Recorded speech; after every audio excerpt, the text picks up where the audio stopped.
In this video, we're making this creamy Oreo ice cream, which is so delicious and easy to make. These are all the ingredients you're going to need. If you have any questions, leave them down in the comment section below. First, to a bowl, you're going to add in the sugar and the fresh cream. I'm using Amul fresh cream.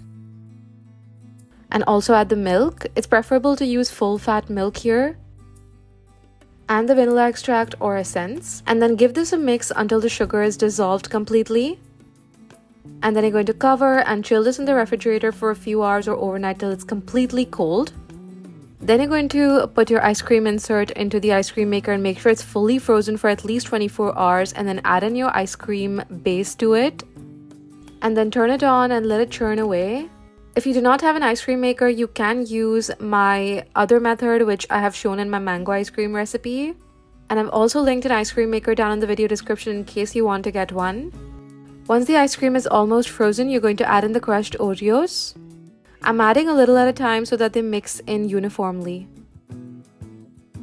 And as you can see, that ice cream has completely come together, and at this point, you're going to just stop.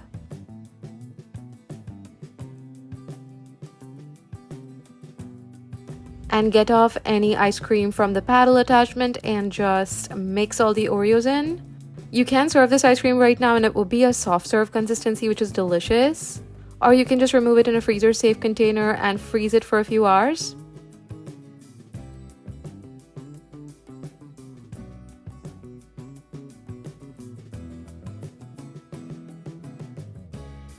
I froze mine overnight and you can still see that it's really creamy even after being in the freezer for so long. I did not have an ice cream scoop at that time, so I just used a big spoon and scooped the ice cream out in a bowl.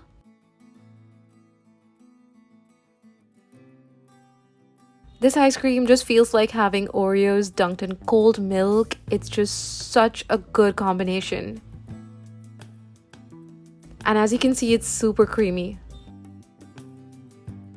I really do hope you try this out, and I'll see you soon with some new recipes. Bye!